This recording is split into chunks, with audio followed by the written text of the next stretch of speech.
budget needs and wants, so I'd like to welcome Lisa Lindsay into the audience.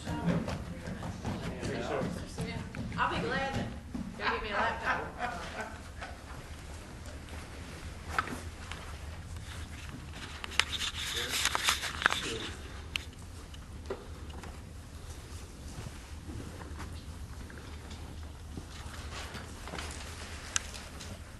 The handout I just gave you outlines those three areas where I'm requesting an increase from last year.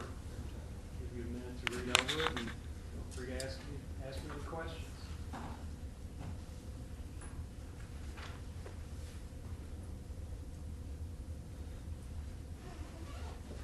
Fire department physicals would come under your budget rather than theirs. They do.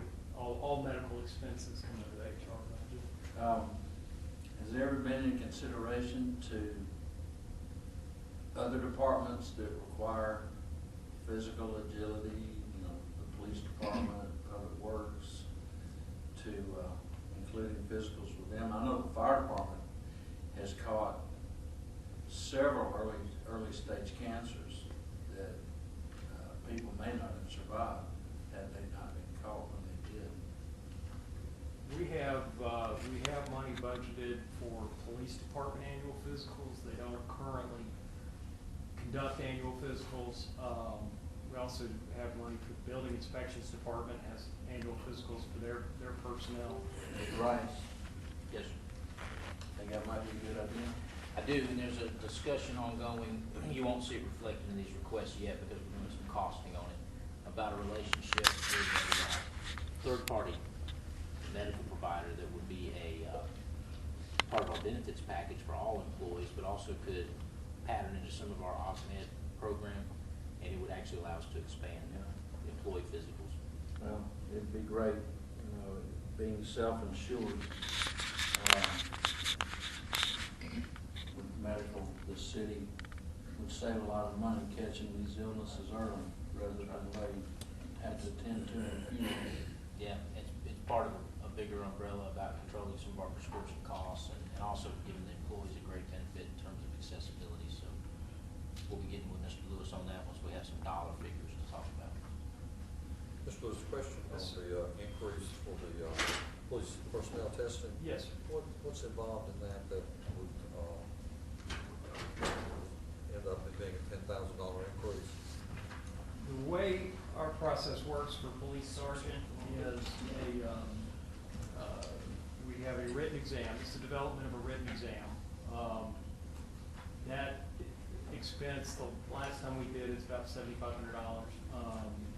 So that's an outside agency that does that? Yeah, yes, sir. And that's tailored to accommodate our police SOPs and policies and procedures, which is very beneficial. That's the first step. We have the written exam, and then those that pass the written exam are participating in an assessment center, and that's also developed by an outside consultant, a retired police chief. And as it states in here, that's typically a 2-year process. We do it in January every year and put it to bed, but we have had just a glut of retirements and separations in the police sergeant ranks, so we're actually about to exhaust that list. It just does not happen that often, so there's going to be a need to administer that here soon. Thank you. You're welcome.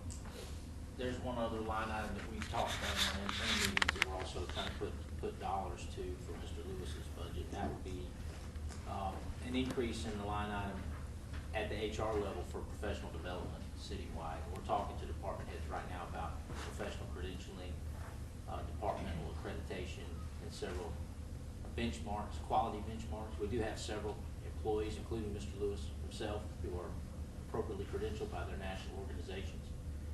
We think that Hoover should be a leader in that regard, and so we want to be able to facilitate that, probably with some type of an adjunctive program to our tuition reimbursement program that would allow people to get professional qualifications and credentials that are related to their field. So we'll be trying to augment his budget slightly to accommodate that as well.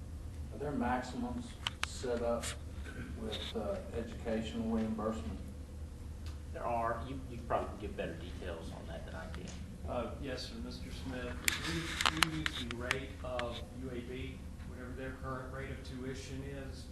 Our employees have flexibility as far as which school they can go to. They do not have to go to UAB, but the maximum rate we will reimburse is that tuition rate at UAB. So if you were gonna take some of those same dollars and use them towards credentialing, would you find maximums per year that employees would be able to use that? I think what we do, we would roadmap by department and by position, what the credentials are that are relevant to that employee. And it probably wouldn't be an open-ended thing. It would be, this is for your job and your title and your department. This is the national credential that's available, and then they could participate in that. It'd be a little bit more closed-ended where with tuition reimbursement, they can choose their institution. They just get a capped amount, as Mr. Lewis said. This would be more of a, hey, you're in this job. This is the acceptable national credential. If you pursue it, we'll pay for that. I know it's well, maybe I need to give somebody else a chance to talk first. Carry on, please.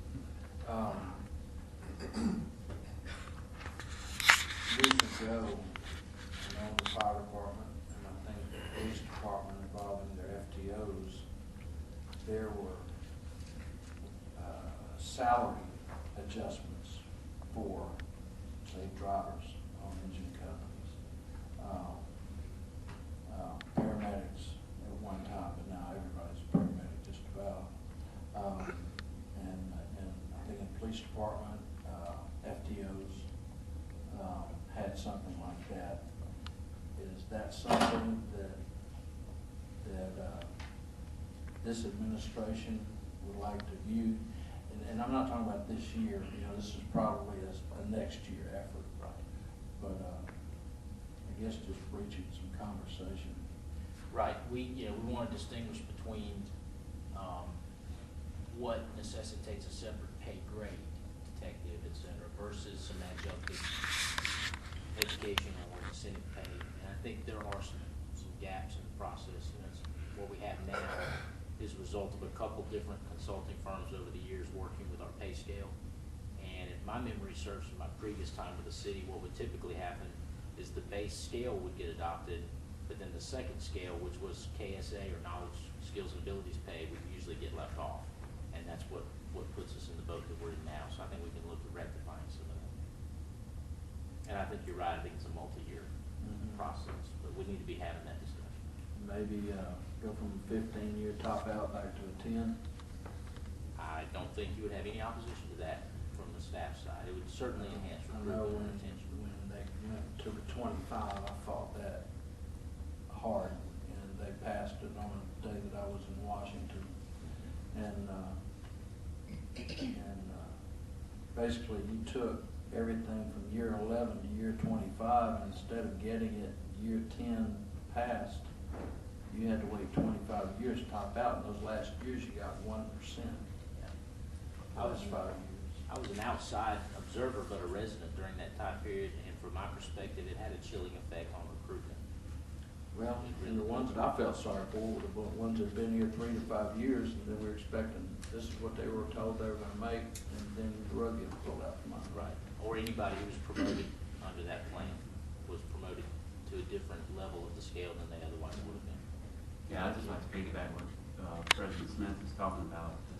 I'm noticing a lot of upgrade requests throughout the staffing, and a lot of them are rectifying some staffing problems.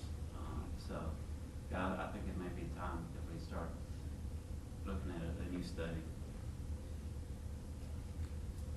Our last study was implemented in February 2009. That was the Mercer study when the 25-step pay plan was also introduced. But really the work on that began probably in 2007.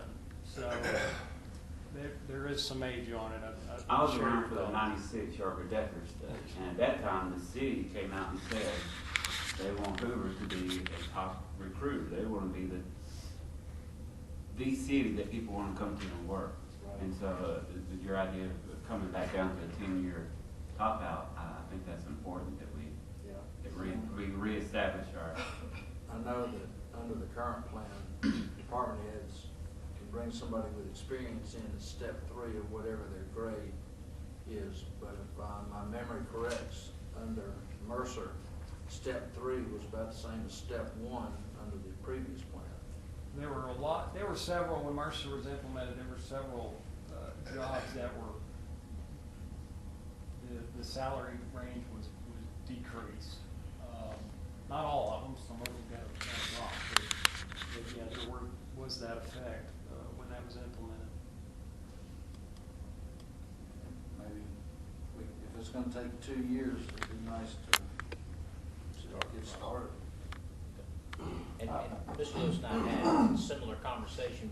We're very encouraged to hear your support on that. That's very important. Yeah, I agree with what Mr. Gilbert said, that being an employer of choice is the term we use at Blue Cross. For someone who wants to work in municipal government, I want Hoover to be the choice employer of that. And that Mercer study, from those folks I've talked to and haven't been around here for 4 years, was incredibly damaging to us as a city. I get why it was passed, and the economic downturn, I think, demanded that it was passed.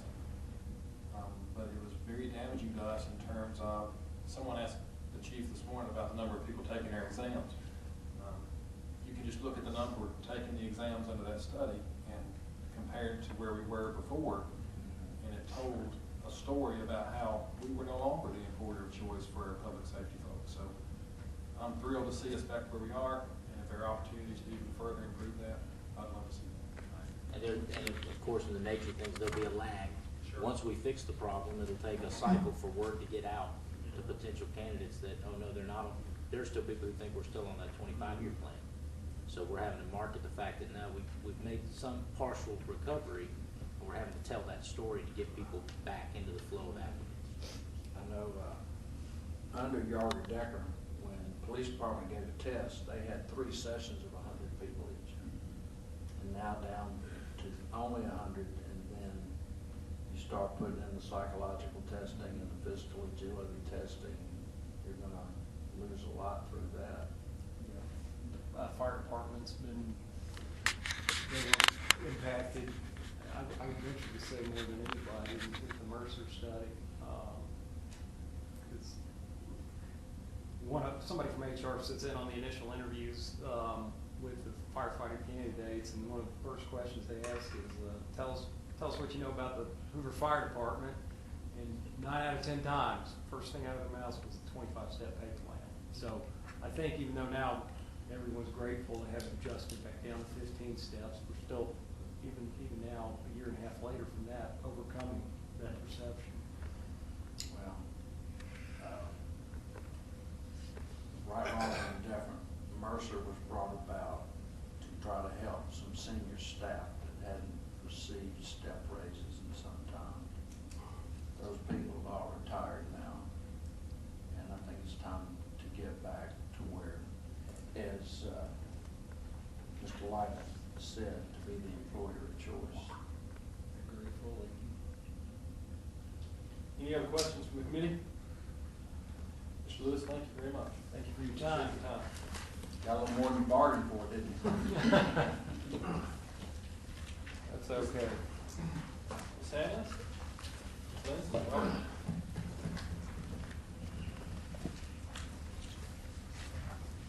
You have Lisa sit up here with me. I know y'all all know Lisa, but,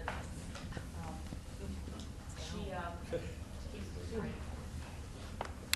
this is just, you know, yours is on top, so. Y'all wanna review your own budget. All right. Yours is a bit page or something.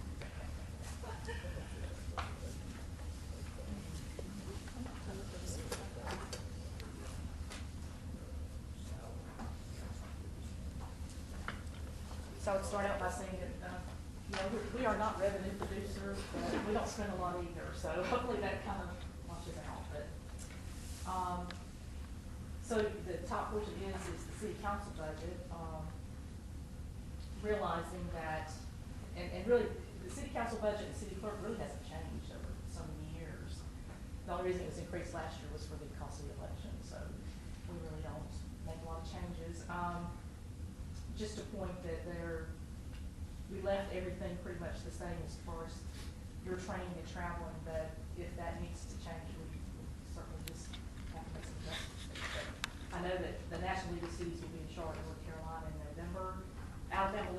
Birmingham, so there won't be any expense there other than just the registration, so.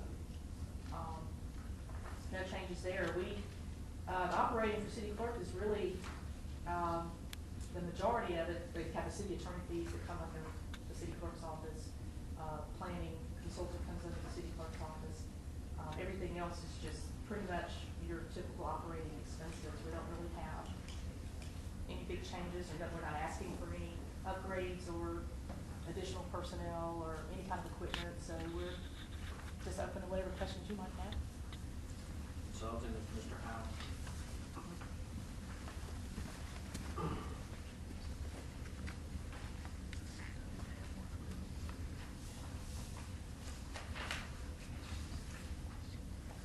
So y'all will 0210, 0220, and as you get further in, you'll see,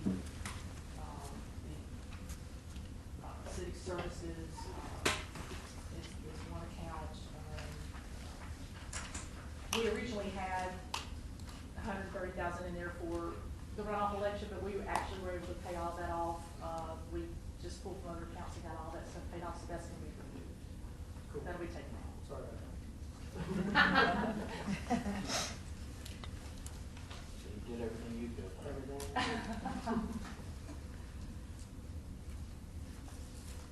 So if y'all don't have any questions for me, I mean, it's no real changes taken place. Have we received current financial statements from all the organizations that we are The civic choosing services. to contract civic service with? This process for that really will usually, when the budget's passed, we will let them know it's passed. We'll send them a letter or call them or whatever and say it has passed, and we do not exchange any money until they bring us the financial report. We'll have their checks ready, and it's very, very routine. Mayor, are you gonna talk on the, city? Well, now some have, yeah, some did contract send them ahead of time. service? How we got it up to? We've got a few that always send theirs ahead of time, just so that we have it, but generally speaking, and of course, they've been calling, they've been wondering when this is gonna happen, so. Have we, now, I have to kind of look through this a little bit more, but I know I see on here, certification training for, new training for elected officials. Any, additional identified dollars for throughout the year training? Certification? I don't know if they mentioned to y'all when y'all went, how many sessions they hold a year for the CMO. They did, yeah. How many sessions do they do for you guys? Is it 4? I think it's 4, and they told us that the majority hours would come to going to the initial training and going to the convention. Yes, yes, and I think that the CMO training is really not very expensive. I mean, I wanna say for each of you, it might have been $200, $225 or something like that. I'm really grateful that they're doing that now. I think it's awesome that they're offering that training, and we encourage all of y'all to do it. I mean, I find that a lot of what I gain in knowledge is being around another city and just seeing how they function, and some of the questions they ask are it's usually something I haven't heard before, or it's always interesting. They're coming to you and asking because they know you have the answer. Well, it's Right. amazing though, those smaller towns, They have the answer. they have some very interesting questions. So, Mr. President, I guess the reason why I'm asking that, so I'll know, I know they have, statewide training and also national, seminars and things of that nature, so I know how much money I have to find if I decide to go on my own. I don't know how much money is dedicated to the council for those different conferences and things of that nature. Well, this front page, I was telling you, that's what I said, we didn't make any changes, but it wasn't a lot of travel in the past, 5 to 10 years, not really a lot of travel. That's what I said, that may have to be adjusted if some of you want to do some of the national, travel. Like I said, the National League of Cities will be in Charlotte, Right. North Carolina in the fall. That's already budgeted. Well, the amount that's in there right now is very low. Right. And would cover, certainly any of your training here in the Alabama League. If some of you want to do some of the more going out of state, we'll have to adjust that part. So, Mr. President, I guess what I'm saying, I think you're gonna have probably more active council. Mr. Chairman. Okay, I'm sorry. Mr. Chairman. I'm sorry, we're talking. I know I think we're gonna have a little bit more active council. And again, I know we're budget trying to cut as much as we possibly can without us taking the expense, but I know it's national and statewide training for Toledo municipals that some of us may want to attend. So, you know, whether we're going to dedicate resources or not, we wouldn't know. So at least I know personally how much money I have to front myself if I decide to go. The Congress of Cities, is in March every year, and that's always in Washington DC. Just send one person. It's through the National League of Cities, but I really have, I don't, can't really tell you the difference between those two conferences, but I know that one is always held in Washington. Alabama League will move around.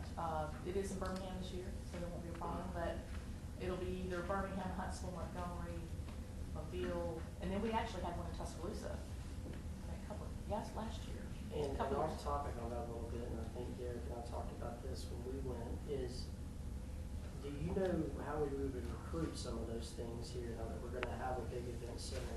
Perhaps get them to come to Hoover and hold it, and maybe within that, then some of our expenses of attending would be, you know, taken off, offset by going to and having it here. Alabama League of Municipalities, you would contact them to see if they would ever be interested in coming here. That might be, you know, something to think about. I think, Yeah, compared to the parking at BJCC and everything. we have Sure, a we can see meeting, all that. later on this month with the mayor's office and SFM. Might be a good time to bring that up. One additional question, you mentioned, in Washington. Mr. Chairman, at one point we had discussed the possibility of having a lobby for the city. Would that come out of this budget if we so chose, or what's the thoughts on that? I don't know that an expense such as that is there's precedence for it. I don't know if that would come from operations, Dr. Lopez, where would something of that nature? Maybe the mayor's budget. I would agree with that. Mayors? And it could easily be over $100,000. Depends on what, you know, what are we looking for? Are we trying to get some appropriations made? Are we trying to find our way to available funds that may be out there? I know that I've read other cities that have spent money on Washington lobbyists that weren't as fruitful as people had hoped. And then all of a sudden, you're being scathed for not bringing home the bacon, I guess, for lack of a better term. And we do think that we would need to foster our relationships appropriately with state officials and county officials, that we would get the relationship there to have direct conversations rather than paying someone to do it.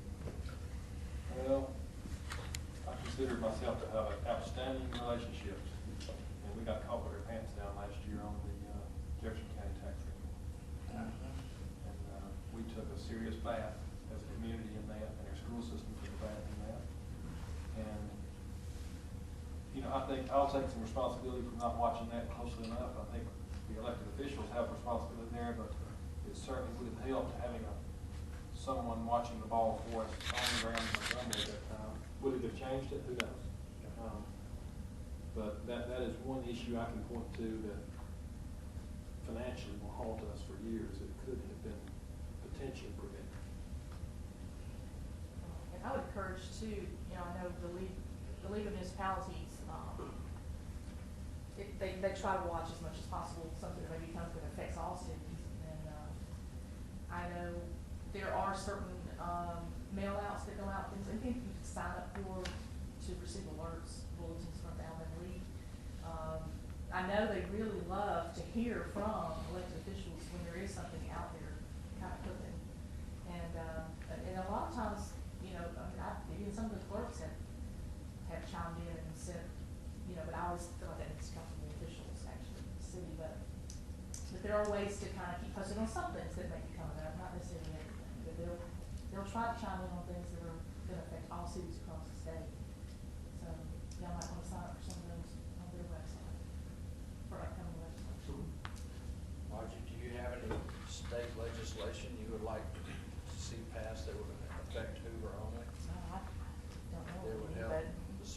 clerk's office? I don't, that's not my head. You can do that as local legislation, and oftentimes you don't have. No, but you definitely have things that you wanna look at, and, Any other questions for the committee? Thank you, Ms. Hammond, Ms. Thank Lindsay. you. Appreciate your time.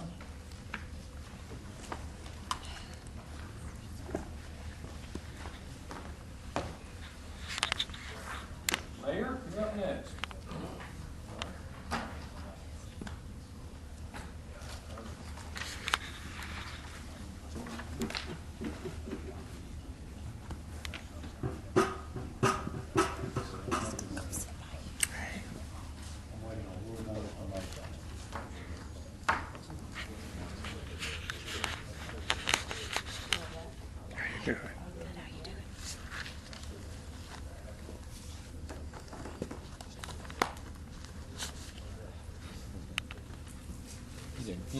You didn't put that on there, did He hadn't put that thing down yet. I didn't hear it. I missed it. That's pretty good. you?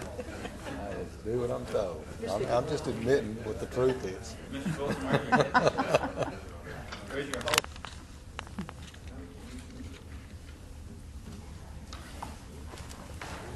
Anything else? You're on tape, so be careful. Be careful what we say. Okay. Okay, we will. That's hard for us to do.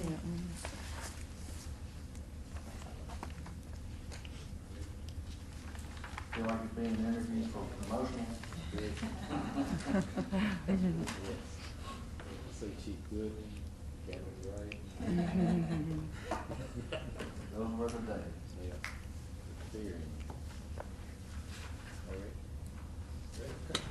Well, gentlemen, we essentially have a budget here that's going to be level from last year, $412,000, and it's what was in the budget last year for the mayor's office.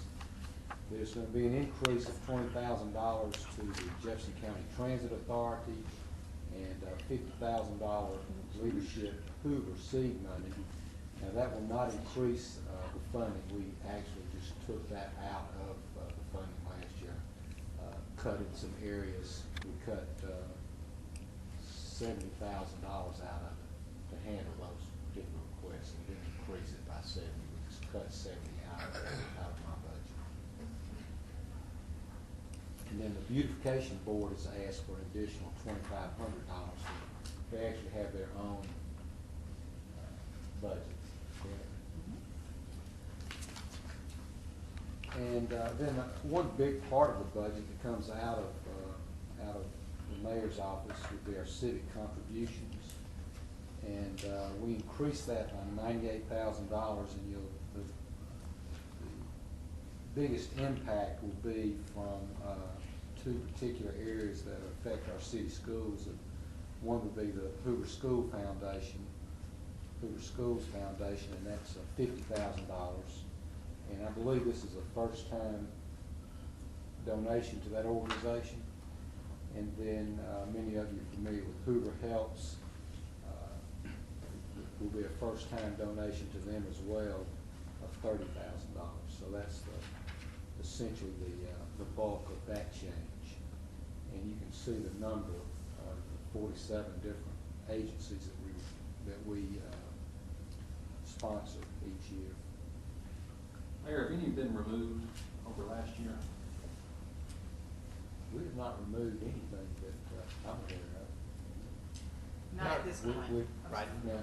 Not at this time, we are doing a review of everything that's on the list. Yeah, you may or may not be aware that I'm on that or myself. Mr. Green, are you in on that, or Mr. Smith? Yeah, Mr. Green. Sat down last year and took a look at some of these to really examine, because as you know, once something gets on here, it has a tendency to stay. And no one can point to a bad charity on here, so I certainly don't want to suggest that. But it may be wise to really, and I'm sure you have, give a comprehensive look at this list to see are they still doing the things that Hoover values, and is this where we want to be invested in? We're at $871,000, which is a substantial Well, I will go out on a limb and say that, I believe that some will not survive the entire process. Or at the very least, some will not, get the level of funding. So we're gonna take a real hard look at this all the way across the board. And I appreciate you saying that, because that's essentially the same type of activity that was Kent spot a bad one on. Yeah, and it is hard. I know we acknowledge that. This is a difficult part of the budget, but I appreciate you taking a good look at that. Perhaps, if any of us have any thoughts, we can just meet with you in person. Yes, phone call, you know, I think y'all know we're wide open inside the mayor's office. So essentially, that's it. Not a lot of fluff. Some new projects that we're supporting. Other than that, it's about the same. Mayor, I am happy to see the two that you added that directly affect Hoover citizens in a much needed area. Thank you.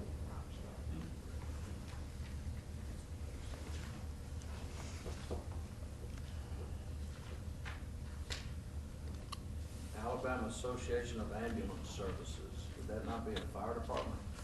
Well, I saw that in there. I wondered. I think previous It's just- mayor wanted to know how many lieutenants was on each ambulance. Do what? Previous mayor wanted to know how many lieutenants was on each ambulance. And I will explain why that, what we did several years ago, any citywide membership, no matter what, we included the mayor's Okay. budget.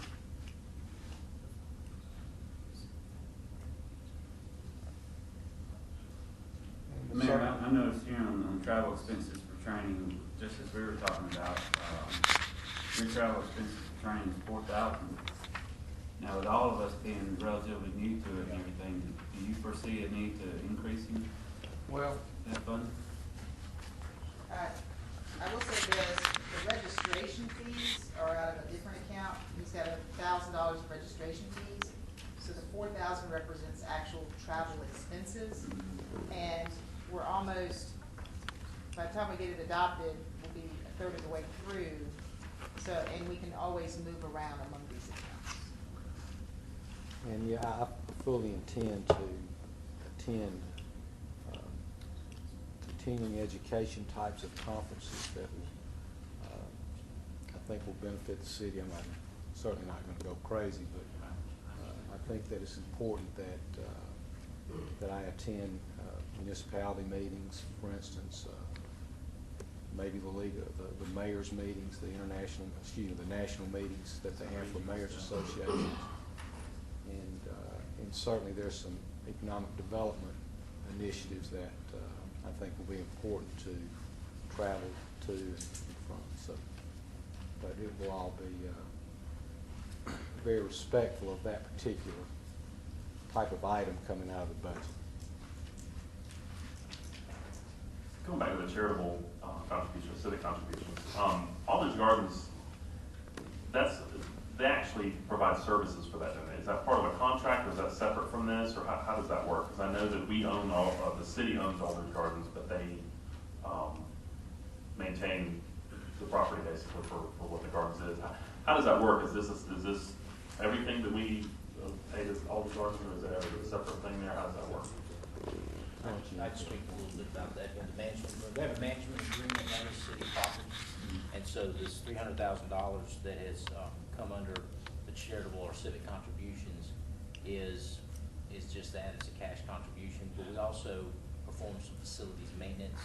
We've looked at a few other areas that we might need to, minor areas that we might need to assume some responsibility for, like data, that, things where, because it's a city facility, we would do those at any other city property. So there may be some things that we need to add. And we've also looked at a collaborative agreement we're studying right now for potential inclusion in the mayor's budget to actually access some of their expertise from their arborists, because they have personnel there that probably have some excess capacity and we have some needs. And so another, similar to our discussion about the school system, another way of looking at some sharing of costs there. I guess I wonder if that would, since they're providing a service to us, and that's part of the contract, I wonder, does that fit under civic contributions, or would that be better defined? And I know it's kind of a weird gray area just because of the way it works, but. you know, I kinda had the same thought, and that's a discussion we're gonna have, if we continue to a simple budget, it might need to be in a different category. We'll have to look at we'll have to probably let the attorneys weigh in on their structure as a 501c3 and how we need to do that. Much like the library, doesn't the audit board hire the management? They do, Staff. they're not city employees, they're employees of their 501c3, that's correct. Whereas, of course, for clarity, in the case of the library, they are city employees, but they're hired through the library board. These are completely external people at all Charles. Mr. Mayor, when you provide a contribution to an organization, a lot of times with city contributions and with personal contributions, you can apply it to a certain fund or project. Do you have the ability to do that with some of these? You know, I've not been asked that question, but I can't imagine why we wouldn't be able to apply it in that manner, just as, I mean. I'm thinking more in terms of some of the ones that are local. Yeah. Sometimes applying them to a certain, applying them to like a certain project or something You like that. mean like if it were United Way donation to? Not necessarily that one, but I was Give me thinking that. like Hoover Helps and Hoover School Foundation, applying our, putting our funding into a certain project. Something like that, it's something that's a certain need. I mean, surely talking to the board and finding a certain thing, because with the concern would be for me is that you've got a lot of things, just speaking in general, when the STEAM lab things came about, you had some schools that were able to get grants for STEAM labs and some that PTOs raised money for STEAM labs. I don't want to be in the middle of a conflict with something like that if all 50,000 were to go to one school for one project. And then you've got parents coming and saying, well, we didn't get any, the city gave 50,000, and we didn't get any funding for this, that, and the other. If there would be a way to put that dollar amount into something that every school would be able to get some benefit from what we're giving. Now, you know, I know that's kind of petty, but those things come up, and you've got some schools that are looking and going, well, you know, I've sold thousands of dollars in gift wrap to get my lab, but Trace Crossings, for example, got theirs funded. Do you want me to address that? Kirk, but I would say I would be hesitant to put any stipulations to charitable contributions or anything. But then, I mean, if you just take it for instance, the federal government, you get grants from there and they're very stickler on well, these funds can only be used for this. Okay. I don't know, I would be hesitant to put any kind of oversight or stipulations on charitable contributions we give. It's up to that charitable organization to make sure those funds are used appropriately. And I understand what Curtis saying, and Middlebrook saying as well, and I agree with that. Look, you know, that's $50,000, but Dr. Murphy, what she does, doing principal meetings, they work to make sure they have an equal balance of opportunities at each school. The foundation itself, you know, works off on a grant process. Everybody applies in the best one in the sense of, I wouldn't say win, but to get allocated that dollar in that particular school. So over the years, you see a continued transition of that. But I understand the nature of different schools saying different things, but go ahead. Yeah, well, and the other problem would be that, how would I determine that? Yeah. I don't Right. think ENC would take a, It would have to be something where you give the contribution and say, Janet and the board would have to look at that and say, how do we split that up? Right, so we don't have like a $50,000 request. Right. That we could, you know, the way the foundation works is we have an RFP, it's a very, try to be as fair as possible. Everybody who has an innovative idea applies. We look at the best grant applications, but we also look at fair distribution amongst all the schools. There are 2 or 3 schools who did not get a grant last year. It's because they didn't apply. Okay. Well, I think it goes without saying that these are yearly things. It's not like a 10-year grant or something like that. So if any of these groups, if we could start getting feedback that something's not happening right, I mean, it would behoove any of these groups to act responsibly with the money that we would be donating to them. Because Sure. if they don't, we're gonna hear about it, and then we'll be talking about it again next year. I think, Melinda, you may want to correct me if I'm wrong, but these are not donations. They are service agreements with organizations that just happen to be charitable in nature. We can't, I don't think we can give tax money to a charity as a donation. It has to be in a service agreement and has to benefit some number of persons within the city to be able to justify doing so. Is that correct? That's my understanding as well, and one thing, I don't know if all of you are aware, each one of these that get any funding are required to submit their most recent completed financial report to us. And I don't, they go to, I think, to the city clerk's office, but it's my understanding when we get those, a lot of times they'll include a letter that says this is how we benefited the citizens of Hoover in this, so. Well, Mr. President, Mr. Chairman, I probably misspoke then when I said donations, and for those of you who've made it this far on Dan's YouTube channel, I really meant service agreement, contractual obligated service agreement. We got a lot of new people at the beginning of the quadrennium, and I just want to make sure that everybody was on the right foot as to what these service agreements are about. Mayor, I do have one other question. You're talking about an increased transfer authority. Is that because the service is going up, or are we adding any routes? We believe that this is a mandated number that's in this particular budget. Which will take us to what, 70, 75? It's gonna be around 83,000 and some change. And how many people utilize that service on a daily or weekly basis? How many individuals, not how many trips, because if they go on a bus, they're probably gonna go home on a bus. Well, that's one person, because still, when I see buses going through Hoover down Highway 31, I count maybe at best 8 or 10 people on there. I'll have to see if they submitted that information. I'll have to look, I can pull that up and look and see if I can see if they even given us that information. I appreciate it. Any other questions? I'll leave you with one quick comment.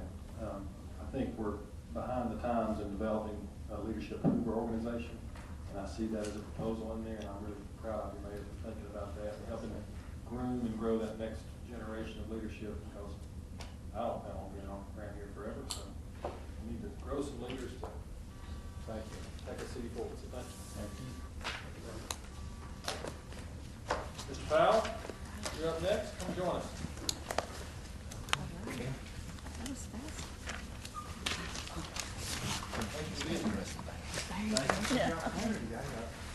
Do I sit at the table, do I stand? Sit wherever you want. Summary of our purchasing operation and what we do and what we intend to ask for in this upcoming budget. I'll start off by saying there at the top, you'll see that there are two of us in purchasing. Barb Jankus, who's been with the city more than 29 years and has a great deal of experience, and most of that in the purchasing area. Unfortunately, it sounds like I can't talk her out of retirement, so I'm looking at losing a valued employee some point in time during this fiscal year. So I'm not looking forward to that, but I'm sure we'll pick up and move on from there. I've been in the purchasing area at the city for almost 5 years, coming up on 5 years. I've served in other roles in my prior positions as IT director, and I was originally hired as the internal auditor for the city many years ago. I've been here now over 26 years.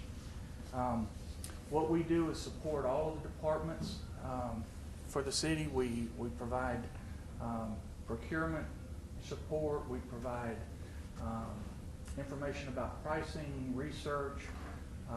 We do sourcing. identify suppliers and try and negotiate best prices. We administer the formal bid process, administer certain contracts, and then we have some non-procurement responsibilities in areas. You've heard me speak about the telecommunication towers, and I don't know that all of you have had an opportunity to hear me talk about cable TV franchises and fiber optic lines that are installed in the right-of-way, but I deal with those as well, representing the city and negotiating those types of agreements. I've provided a little bit of information there in a couple of charts.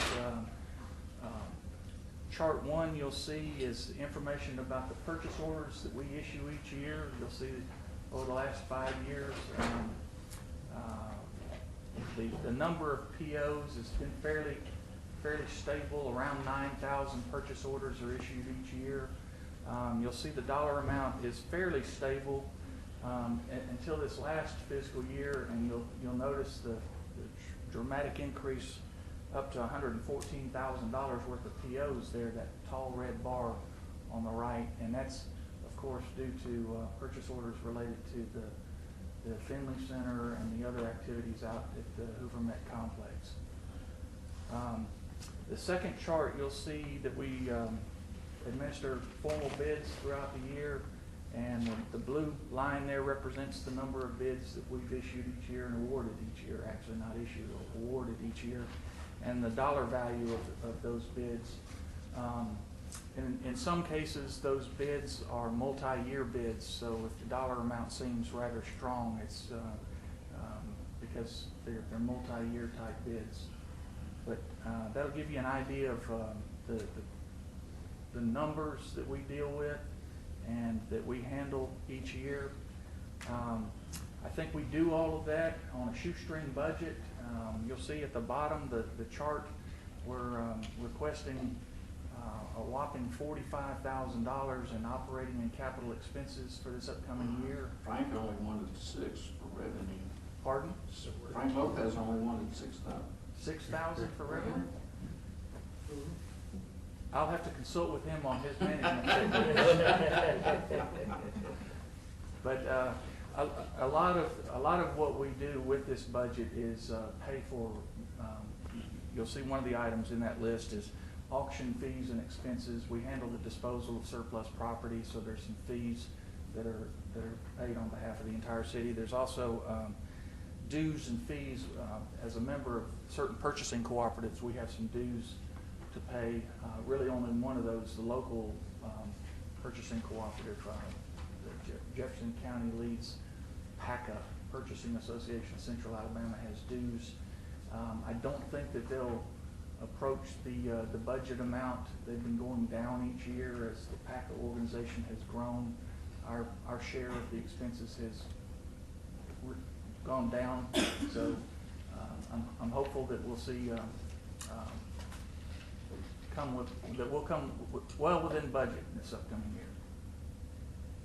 Ben, since you were asked to stand up this new department within the city, can you estimate how much money the city has saved by going to a centralized purchasing system?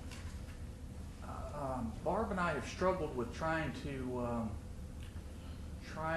place a real dollar amount on that. We have we note to each other when we've saved dollars, but it's hard to put a dollar amount on that. It really is. We feel that there are some circumstances. We know when we see a purchase requisition come through the system, and we know that item is available at a cheaper price through another supplier. We know that there's a substitute item that's cheaper, that we can maybe ask the department if they're willing to take on that less expensive product. Then we propose that, and as long as the department's willing to make that compromise, we're able to save dollars. So Barb and I go cha-ching. We actually, I don't know if any of you have ever seen the Two Broke Girls. show on TV. But there's some sort of cha-ching thing that they do at the end, and so we do that because we recognize that we've saved significant dollars in those situations. In a bid situation, it's a little tough to put a valuation on because what is the savings? We know we're saving money there when we're seeing that we're selecting the low bidder and how that compares to the other bidders, but how much value do you place on that? So I like to think of it in terms of this, Mr. Smith. If we save 1% of all of the POs that come through, you'll see, if we're doing $36 million worth of POs in a year, that's $360,000 worth of savings, and we feel like 1% would be fairly conservative because we know that there are circumstances when we save 10, 20, 30% or more in certain situations, and some we don't save anything at all, but we're doing what we can. What channel does that? Pardon? What channel does that Two Broke Girls come on? I don't know. Okay, I think it's reruns now. I really don't know. I just know at the end of the show that On rerun TV one? it's on something like that. That's right. I guess one of the things that I want to get at is that people have asked me ever since this department was stood up, is it saving more than it's spending? And I think you've proven very much so. Well, thank you. And I personally appreciate it. Well, we'll continue. I appreciate that, and we'll continue to do our best. Going to be losing. There's a lot of knowledge in Barb's head, so when she sees a requisition and she says, we can buy those batteries cheaper over here at Batteries Plus than we can pay Office Depot. I got to have somebody that's got that knowledge in their head to be able to catch that. Now, you know that when she retires, we're turning that into 3 police dogs, right? Mr. Smith, also, we've had some internal conversations. You asked previously about property audit. We're having some discussions that will continue about with Ben's background. There are probably some other areas of expertise that he can help citywide. And we probably need to, at this point, look at shifting the dynamic. Whereas at this point in time, he's a salesperson to departments to try to encourage savings. We might want to shift that dynamic a little bit and have some things a little bit more at his behest as to where we source certain things. And like you're saying, I'm sure there are savings that are unknown even to him that occur because of him. Right. Well, thank you. And we're trying to create that atmosphere, keep it going, so hopefully we can continue along that pathway. Mr. Powell, what was your budget last year, do you recall? Is this an increase or was it approximately the same? I did not recall. I think it may be the only increase that I can recall, and I'll look it up right here. The only increase I recall is that we're having our PCs and our printers replaced in this year, so there's $3,000 for that. You'll see at the bottom of the chart that I provided. That probably wasn't even your fault. Well, it's not really a fault thing. It's just keeping up with the technology. Mr. Powell, can I get a copy of that, please? Oh, I'm sorry. I didn't leave one for you when you were. Thank you. Sorry about that. That's okay. John, did I miss you too? Okay. Okay.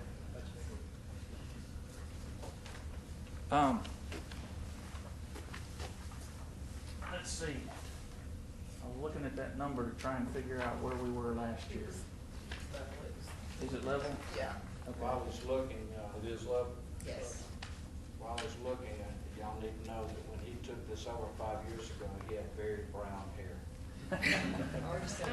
There's some truth about that. Pardon? Your one-on-one is 37. Yeah. He's managed to keep his hair. That's true. Step me on Like me. he said. Thank you. All right. Some of us have agreed that it's not that we're going bald, we're just taller than our hair. Fair enough, nothing further? Mr. Powell, thank you for coming. Thank you. Let me know if you have any more questions. I'll be happy to gather more information. Uh-oh. Chief, come in. Uh-oh. Oh, boy. Chief? Uh-oh. How many farmers is it? What? 1, 2, 3, 4, 5, 6. Well, that's a good looking budget, isn't it? All this stuff.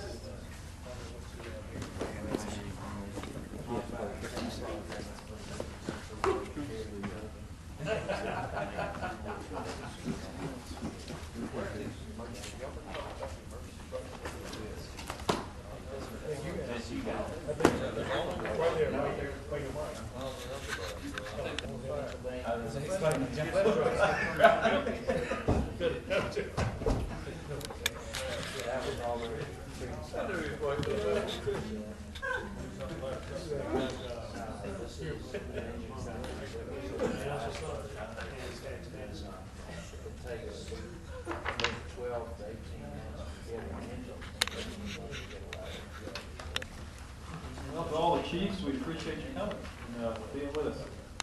Thank you. Alex, we're gonna turn it over to you. You wanna take it away? Okay. It's my right. It is Mike. You're welcome to use it, or it'll be fine. Okay. Your department comprises most of the audience, so. All right, sounds good. Oh, Arnold made it. All right, greetings, Mayor and Council. My name is Rick Patterson. I'm the acting chief this week. Chief is out of town on fire department business this week, and he sends his wishes. So I'll be presenting our FY 2017 budget, and we deeply appreciate the opportunity for us to be here. I'm going to go ahead and start.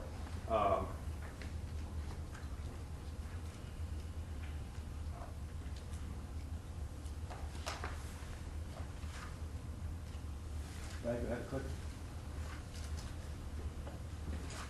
All right. Sirs, what our fire department, what we base our purchasing on, a lot of our rules, a lot of our training on is NFPA standards. And this is a long-standing association. It's a voluntary standard. However, it's a very important standard. It keeps the fire service safe. It allows us to purchase updated, the safest equipment as possible. And besides, the codes and standards group. And as a city, of course, that's how it's a lot of our building codes. So contractors use it, and the fire service uses it as well. And so during the process, as we're talking about how we do things and purchases, you'll see a lot of references to NFPA. So this is what guides us in how we do it safely. All right, if you will, please turn to the introduction page from the fire chief. I'm going to go on our capital expenditures. And the very first line here is we are requesting the replacement of 2 departmental Tahoes. One would be administrative Tahoe, and this Tahoe is a 2009 with 127,000 miles on it, and a shift chief's Tahoe, which is built a little bit different. The suspension is different, some of the engine is different, and it has 142,000 miles on it. So both of these vehicles meets our threshold of replacing. We're guided by 120,000 miles. So, and we feel like that response vehicles such as this, that we need to have that. So the total cost of this and this includes two Tahoes, all the striping, the lights and sirens, everything associated with response vehicles, $105,000. All right, the second item on our list. Yes, sir. Real quick, will those be retired, or would they be stepped down to station cars? They'll be stepped down to So they station still have cars. life yet? Yes, Yeah. yes. But it's just be like for minor, not response vehicles, just for run around picking up supplies. And eventually we'll get to the point to where we'll salvage some of even our older vehicles. Chief, those 2 new Tahoes, will they be 4-wheel drive? Are those four-wheel? Yes. Yes. Mhm. Yes. As you see the picture here, this is our current hazardous chemicals response unit, which is housed at our hazmat station number 2 off Patton Chapel. And this has all of our hazmat equipment, our suits, our monitors, everything associated with anything hazardous. And this is a 1990 model truck that was donated by Vulcan back in 1990. So it's an older vehicle. It's right now, say 26 years old. And it was not designed for what we've been using it for. It's a very rough riding vehicle. You can't get it up to any, and I don't use this word very loosely, but you can't get it up to a certain speed without wanting to rock bad. It's designed for carrying bread, just to be honest with you, rather than a heavy duty unit. So what we'd like to do, and we have, we tried to get this done for about 3 years in a row. There's been something else that's always been more important for us to purchase. But now we feel like we're at a point with the age of the truck and with the amount of responses that we made. This past year, in 2016, our department has responded to 107 hazardous chemical calls. So this is a very important piece of equipment for us, and we feel like that we're asking for $125,000, and we feel like that we can get a good used vehicle designed for this purpose. It does not have to be brand new. So that's what we're asking for there. Now you see here, this type of truck, there's not enough seating for a full crew, so we have to split our crews up. It has lap belts, it's not as safe as with the shoulder harness, and we don't have enough room. So as you can see, that's looking down. And the guys, once we were given this vehicle, our guys actually built all the shelving in it.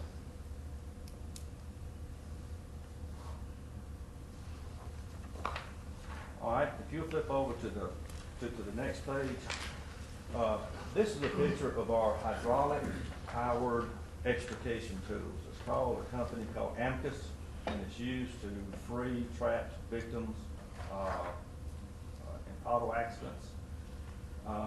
We have 5 tools. They're carried on Quint 7, Quint 10, Technical Rescue 4 has 2 of the units, and Truck 4. We have 5 total.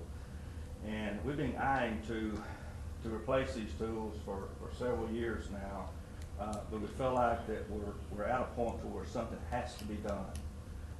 Like I say, these are over 25 years old, and they do not meet NFPA standards. That's the most important thing that we're looking at. We have constant maintenance issues with them, and just due to wear and tear and age.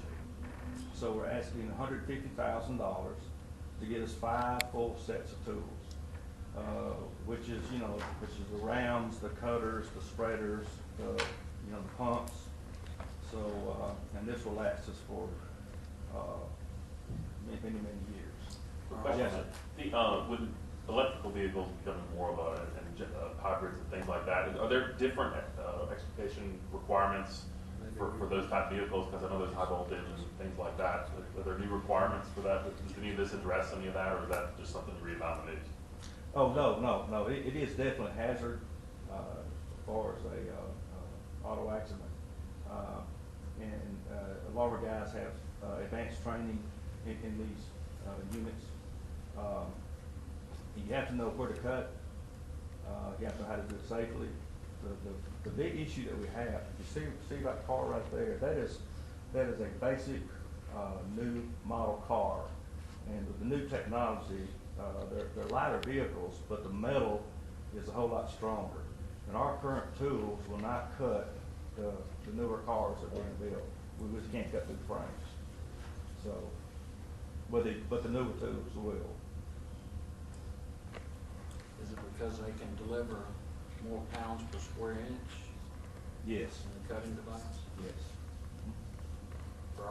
these units in excess of 20 years old? One of our units are 30 years old, and the rest of them are 25 years old.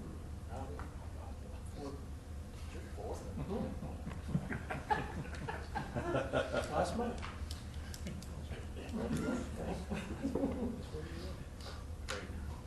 Okay, next, on our budget list is, our self-contained breathing apparatus. This is a lifeblood of our firefighting, gear. We have to have breathing apparatus in order to do our job. You see here, this is one of our guys entering a structure here, with our older air packs.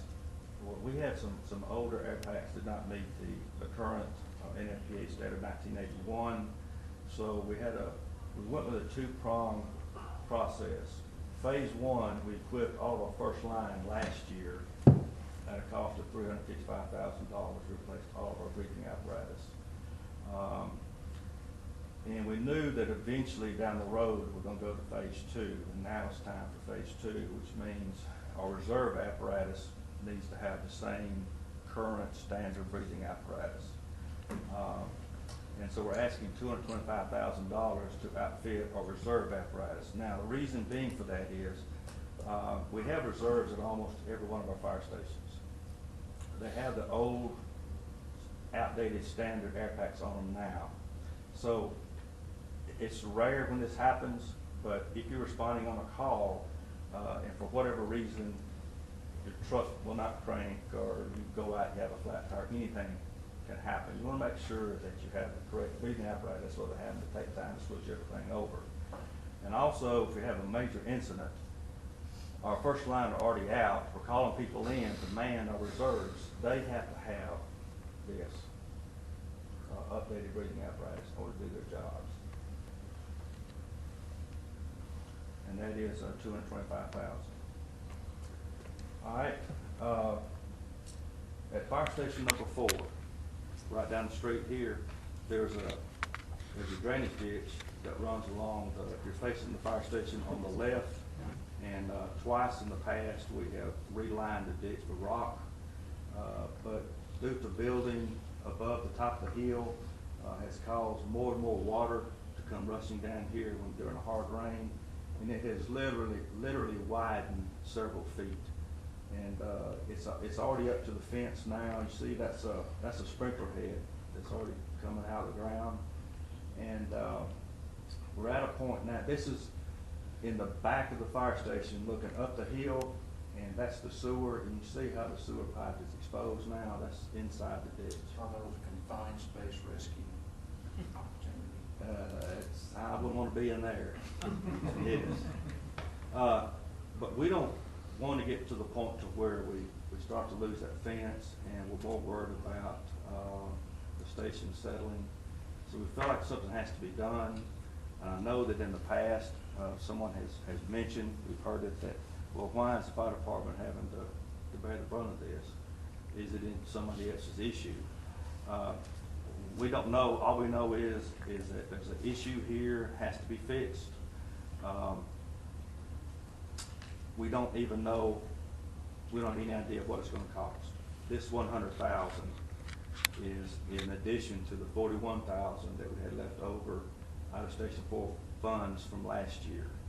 So we're hoping that something can be done for $141,000. Now, whether or not it is a concrete flume, a covered up concrete pipe, we just don't know.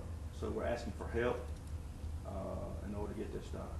Chief, I guess this is for Mr. Rice more than anybody. I understand that Mr. Westhoven at one time said that it would cost for an engineer over $75,000 just to do the engineering work on this project. How many engineers does the city employ, and why can't we use them? We have 5 engineers on staff of various types, not all civil engineers. We've had that conversation. I think that number was floated in the past, and I think that was a very top of the head type estimate. I went down, we had a retiring firefighter last week, and I went down to see him, and while I was there, we took a look at this, and it's having been several years since I saw this area, it's concerning. It's encroaching on the building. We have a real engineering challenge in that if we just try to pipe it, sometimes it overflows the pipe that runs under Municipal Drive. And that actually, I went back down, I guess it was Sunday when it was raining so heavily over the weekend. We drove by, and that's about what it looked like on Sunday of this past weekend. Maybe not quite that high, but certainly that rapid. You have children from the apartments back behind there that come down in that area and play where you may have some life safety issues? I'm sure there's potential. I'd have to defer to the fire department personnel who would know that better than I would, but.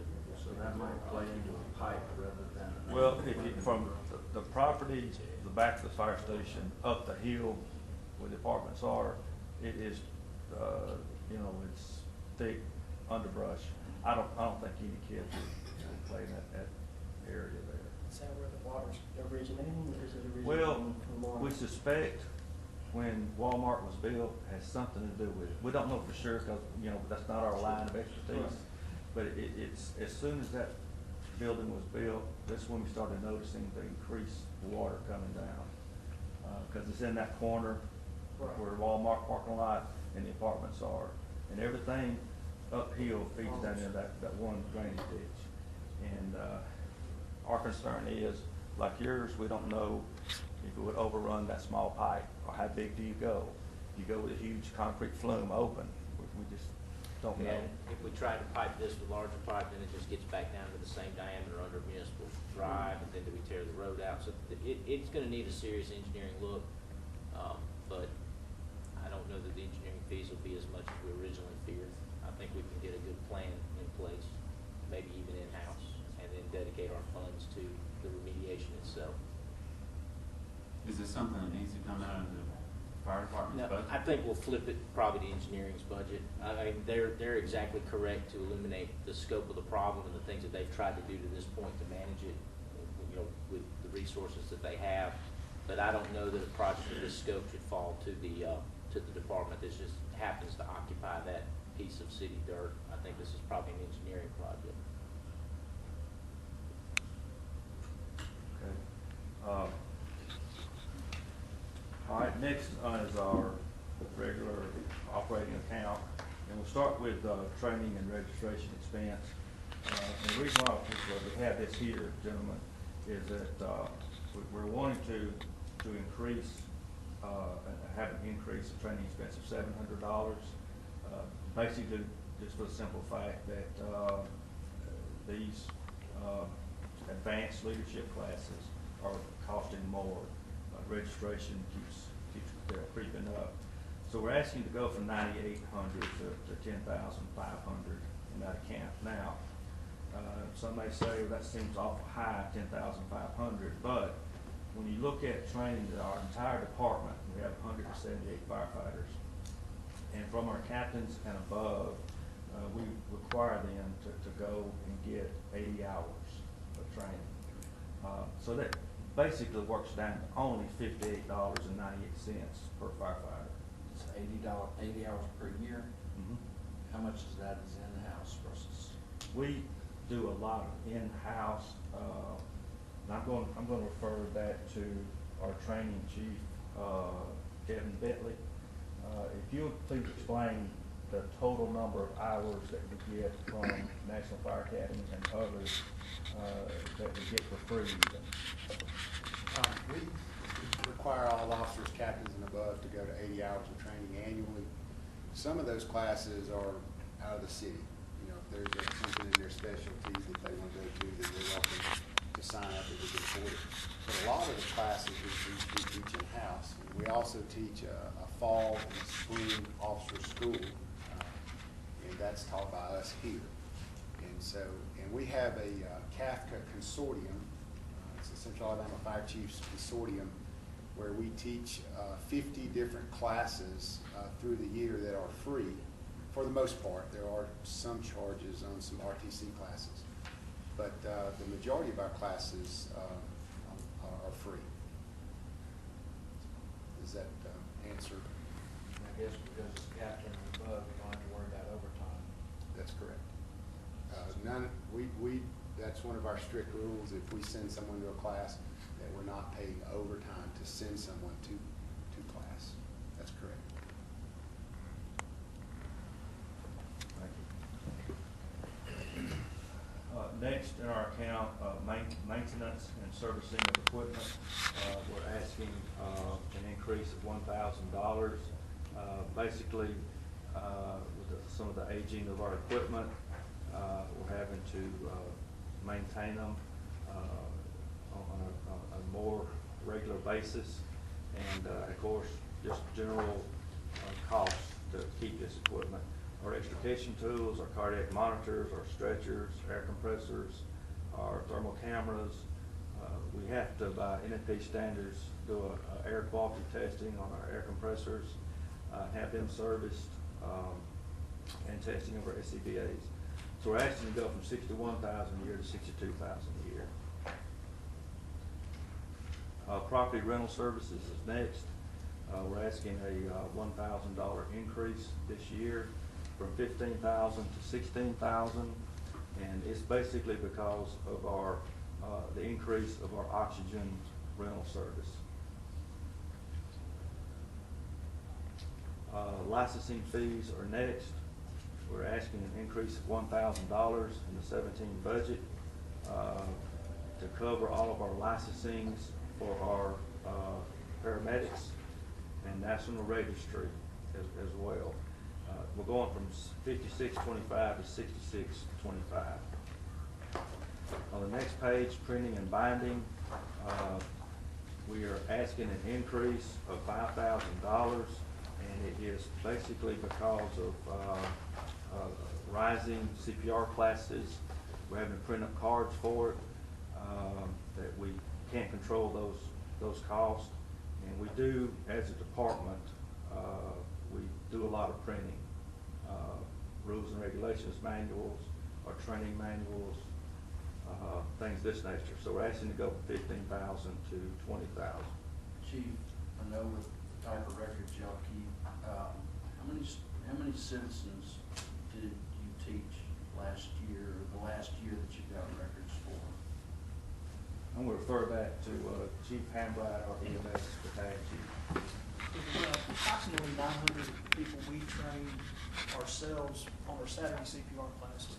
And that doesn't include the ones that we actually go out and do for Corporations. we try not to do a lot of those, just because it puts a strain on our staff. But those high-stake people like Greystone Country Club, with the golf tournaments out there, we take care of training their staff. And then that doesn't include training the city people that need that as well. So for just citizens that we do on our Saturday class, about 900 a year. How do we advertise those opportunities? I think that's almost sounds like an underutilization. Our classes, the first 2 Saturdays of the month, we do what they call a healthcare provider class, or BLS provider. Those are for the healthcare workers. And then on the 3rd Saturday, we just do a general heart saver class for the general public. Very rarely do we not sell a class out, at a maximum number of people. So word of mouth is big. It's on our website. We push it out on social media. It's out there. People call us all the time saying, hey, I need a CPR card tomorrow. Sometimes we can help them, sometimes we can't. But we're usually at pretty max capacity for our classes due to our instructor ratio to get them trained. Thank you. Yes, sir. Okay. Purchase supplies are basic, what we call a 6110 account. We're asking that to increase $10,000 from $186,770 to $196,770. And this is due to the fact that in over time in our previous budgets, we have always exceeded that part of our budget. And we're always having to move money back into it toward the end of the year. And this is our general operating type budget for small items there. Is this the first full fiscal year that Station 10's been in its own house? 10 is fast approaching being a full year. Isn't that right? Yes. Okay.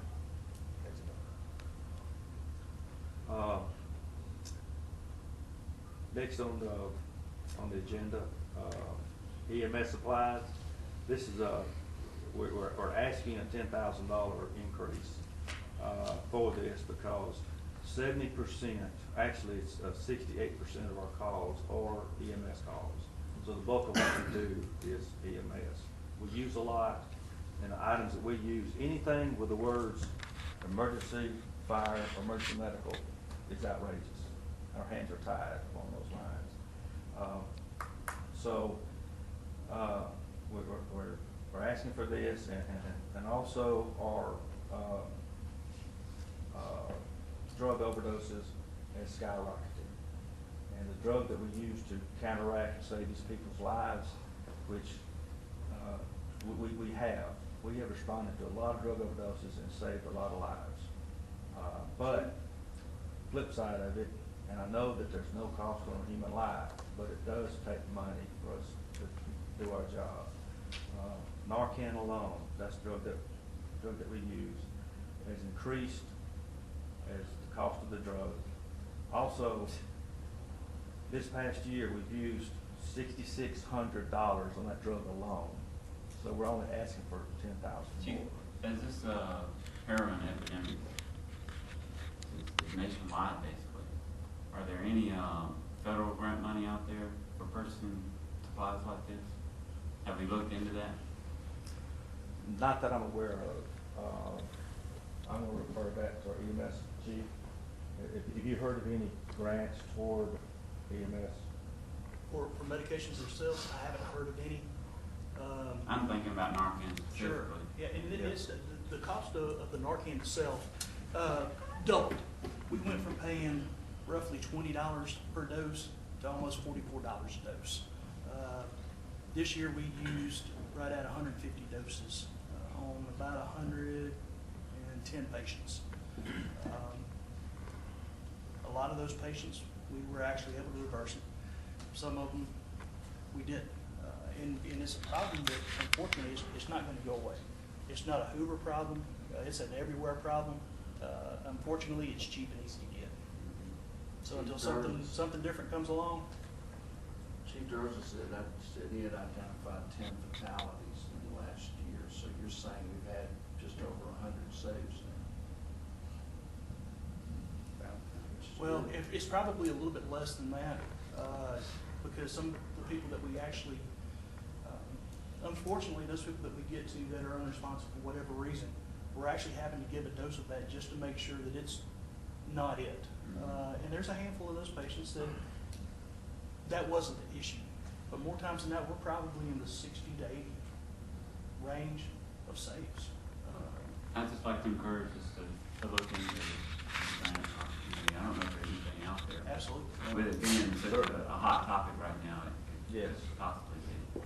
Absolutely. I'm trying to work on a field trip with myself, the mayor, and Mr. Rice, maybe in February to go to Washington. Maybe we could, the people we're going to be speaking to, maybe we can get one started. Right. To your question about grants, the grant programs that the fire department predominantly has access to are intended, they don't really cover disposable supplies like medications in most cases. And the Health and Human Services grants that will cover that type of material typically go to state health departments or regional authorities. So, but that doesn't mean there won't be something that we can dig up, and they may change that grant methodology given this health crisis. One of the possibility would be of talking about that and finding a corporate partner, Yeah. Good point. like a Health provider. A nonprofit that generated $236 million. Not for profit. Not for profit. But not for loss. That's right. Okay, next is our 6120 clothing account and firefighting clothing. It's all lumped into one. We're asking an increase of $13,000 for the increase in uniforms, increase in firefighting clothing. Under our NFPA standard, we are bound to replace our firefighting gear, and it's right at, Chief, is it 2,700? 2930. Yes, almost $3,000 for a set of turnout gear. our firefighting clothing, coats and pants, and everything that goes with them. After they're 10 years of age, we retire those. And so, on an average, we average it out. This has been I would say our 5th year we've been doing this cycle, and we generally spend about $30,000 a year replacing that gear. So if you break it down, yes, I'm sorry. I thought you finished with that topic. Oh, and so we'd like to go from 200,000 to 213,000, and basically that's going to break down to $1,200 per firefighter, and that includes his basic station wear, his shoes, his belt, shirt, pants he wears at the station, work clothes, as well as firefighting gear. So it comes out of this one account. Now, Chief, I know on your fire hydrants, I think we pay annual maintenance on each hydrant to a water company. And I knew there was a discussion about changing out the 2.5-inch Durette. Is that something that, if that happens, we will have to pay for, or will the waterworks retrofit that hydrant, and we'll have to pay for the hoses that are attached to that, or adapters? Any discussion on that? Is that something that? I'm not aware of that. Are y'all aware of anything going on? Can you expand on that? I'm not sure what you're discussing. This is Duke Moore. Yeah, Okay. the adapters, it's threaded now 2.5 inch. Thread is another type. There's a storage coupling that, Yes. a lot of cities are going to, but no, we would not have to buy any adapters. Actually, it would be less adapters if we had all of our hydrants with storage fittings. So you wouldn't have to change out your hoses to Oh, no, if the waterworks are going to through storage coupling, then it's kind of sexless coupling. Right. And all of our hoses now, supply lines or the storage coupling, so it would make right up. So you use currently adapter for what's threaded? Yes. Okay, all right, Yes, so yes, we do. if that change out, okay. Or would that be like a trail lock or something, rather than regular threading, to where it would happen quicker? Quarter turn. Okay. Twist, yes. That's what I call trail lock. Yeah, we're not bringing that up, that would make it easier. Every second you save to connect up and fight a fire. Yes. It helps out in the process. Threading it can be a little bit longer. Plus, I especially would with say steel. that there's a lot less maintenance issues. Yeah. Because now we have to go around each and every cycle when we test our hydrants, and when we paint the hydrants, also, we make sure that the 5-inch cap comes off easily, and we grease the threads. Yeah. So, I know they made a change and increase 5 or 6 years ago with the amount we pay. Versus, Yes. is there any discussion, because that can be a substantial change in the dollars the city spend, any discussion I on that? think that there's been a slow scale going up over the past 5 years. And that's factored into that fee that Okay, Dr. so we Lopez are- helped us with. Yes, okay, Thank you, Chief.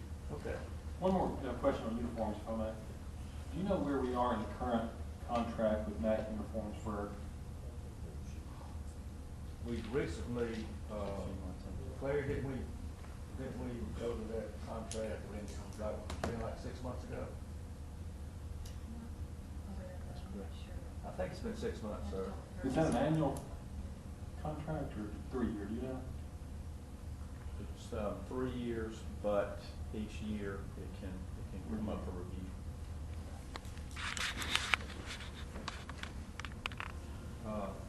Next on our item is station maintenance, and we're asking to go for $1,000 per station, from 2,500 to 3,500. And basically, our fire stations are getting older, and maintain them more often.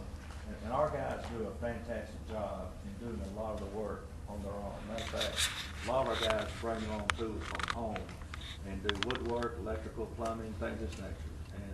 And so we try to save as much money as we can, but we do see a need that every year we go up past that 2,500, so we'd like to up that. Supplies for the stations, various things, filters, light bulbs, paper goods, anything associated with supplies for the station. we're also asking for, an increase as well.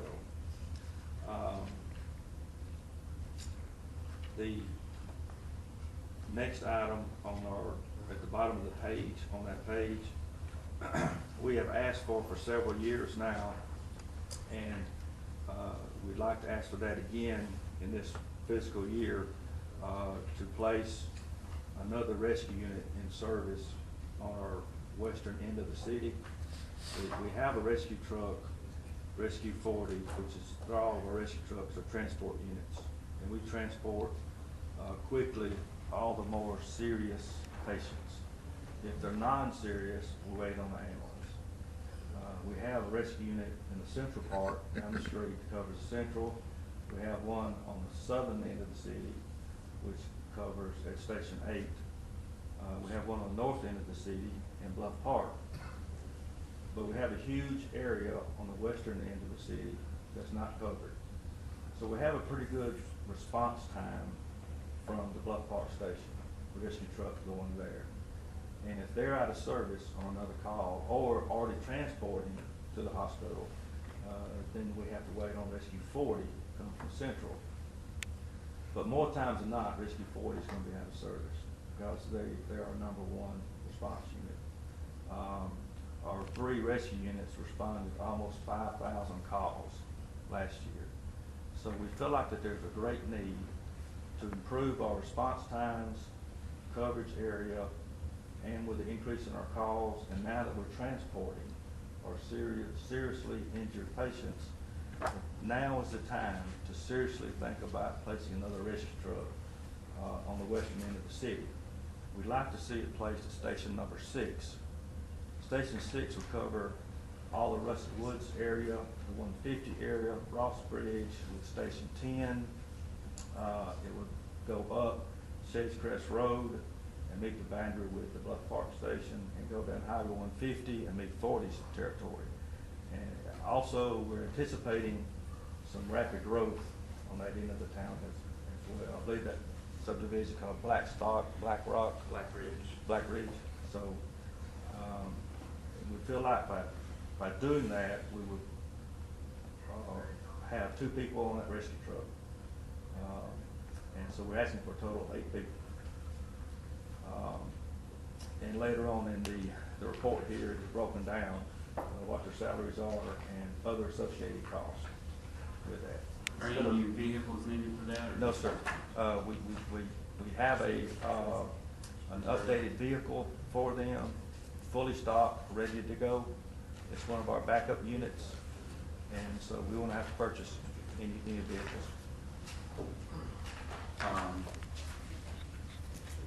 I had given notice to the chief, I believe, that I may be asking about this personnel issue. It was mentioned my dad was a fireman in Montgomery. I believe Montgomery calls them engineers, but he was a driver. So in lieu of a lieutenant, when they're not there, of course, the driver steps up, acts as acting lieutenant. I believe it's also a tested position, correct? Yes, it is. My understanding is currently that drivers are not, they're paid regular fireman's pay. Yes. Correct. It is my thought that they should be rewarded for that additional responsibilities. And I understand that between a regular fireman and lieutenant pay, there's only a 4% leeway. So, is there any thought of giving them a 2% increase or 2.5% increase? Alan, have we ran the numbers on what that would cost? You know, Dr. Millbrook, to be very honest with you, I forgot to ask Dr. Lopez to do that, but Here's that $20 paid for asking a with question. with the support that was previously expressed for knowledge, skills, and abilities pay, I think that would naturally fold into that if we're able to do something. You know, going back to the piece about the overall pay plan and the second layer of KSA pay, I think that's something that we might be able to fold into that. That would be the type of pay that would fit into that sort of a plan. We had talked earlier about the possibility of a new pay scale study being needed, and I understand that may be a multi-year process.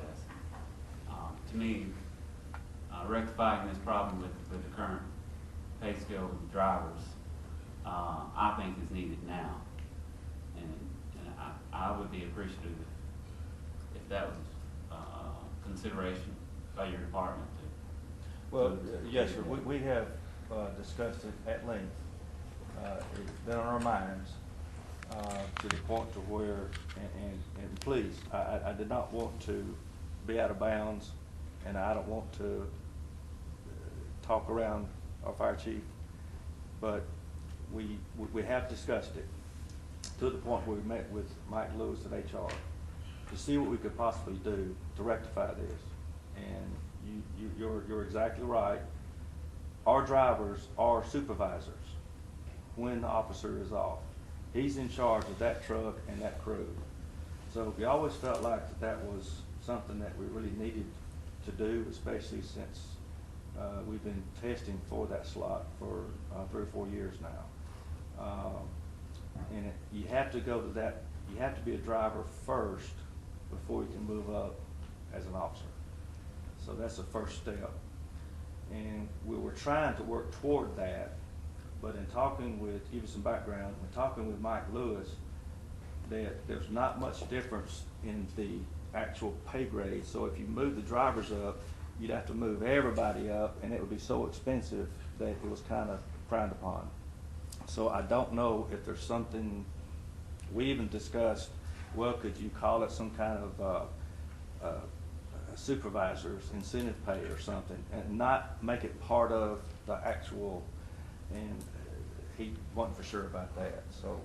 Chief, if I could take a little pressure off of you, any department would be very appreciative for any raises within their departments, and these are the type of issues that the mayor's gonna take under consideration prior to his presenting his recommended budget to us, and then us upon final passage. So it's not really on the fire department or the chief or any of these chiefs to be able to do something like that. It's going to be on us to be able to find out whether or not we can afford it first and foremost. And it might not be a this year thing. It might be a next year thing or the year after. Well, I will urge my fellow peers to consider that I believe it's been a next year thing for quite a while now. I think it's time that we rectify it. It would affect about 33 drivers. And as far as the pay scale goes, even if we could bump up the drivers 2%, if we needed to do an additional full scale pay grade, I do understand that between pay grade takes 4%. In between lieutenants and captains, there's an 8% gap. Correct? Captain's Six. 22. I was thinking it was 6. I think it's 6% between grades and it's 2 steps between. Yeah, it's 4% between grades. I know a captain is a pay grade 22. Is a lieutenant a 20? I think so, yes. Okay. Firefighter's There'd be a 21 grade. Firefighter's 19. 4%. So if you bumped up a lieutenant, and then you could bump up a driver. Just an idea. Chief, I have just a few questions for you. I don't know if now's the time for it, but I'm gonna jump in anyway. Other than the station cars, are all the administrative vehicles supplied with AEDs? So if they are close to a call that's gone out on hospital cardiac arrest, that they can get on the scene and try to be preemptive prior to any other arriving apparatus? No, we don't have an AED on this car. But we do have what's called a jump kit, which is a first aid kit in each of our cars. But that's something that we'll seriously take a look at. Okay. On these high dollar pieces of equipment like the Amcas, I understand the defibrillators are just like buying a car nowadays almost. Do you have a replacement schedule? So every year you're replacing something, so you're not having to come at any one year asking for 10 or 12 at one time? Or are they all so new that it'd be hard to put in rotation right now? I think it would. I know right now that, we're up to LifePak 15s, which is the latest current model, and we've had those for, we've had those for over a year, right? And so. Call it what would be- 15s because they're 15,000? No, they're about, what, 50,000? They're about 30, between about 23 apiece. And lastly, and you probably don't have this information, so maybe you could email a response to all of us. How much overtime is spent each year providing EMS for special events where you're bringing in off-duty personnel? Well, that was one thing in These are our. unreimbursable. That's one of the items that we have, here that we wanted to ask for and wanted to talk about. We offer EMS services to a lot of events, city functions, just about every school, football games, things like this. And some of the events actually pay for our services, but it goes into the general fund. The fire department doesn't see any of it. However, it comes out of our budget. So therefore, when it's on here under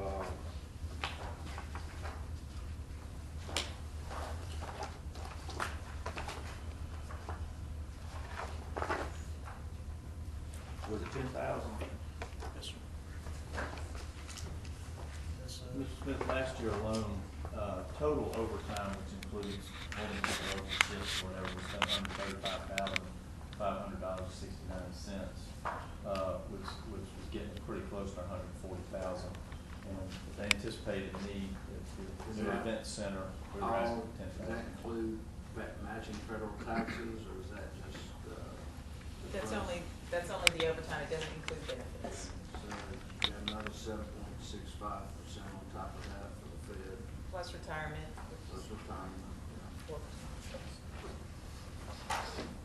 It's listed, do a flip over to the, overtime request form for the middle of your manual. We're asking for an amount requested of $10,000 for additional events for EMS coverage. And basically because of the reimbursement portion of it going into the general fund rather than showing up on the fire department account. And we anticipate once the new structure at the Met opens up, that there'll even be more opportunities for us to offer our services there.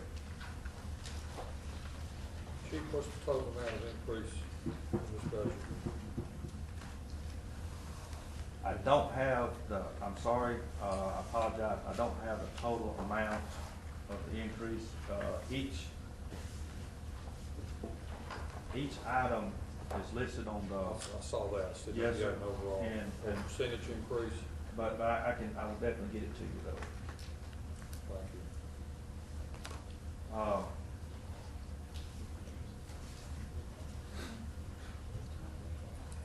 If you flip right over to the information technology budget, and I know we're getting pressed on time.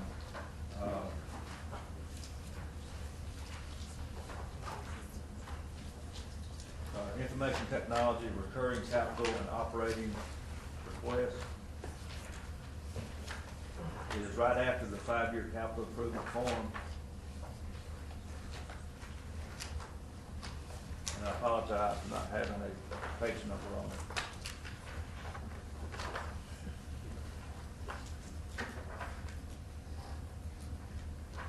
This is before the NFPA code section. Yes. And it's right after the last capital.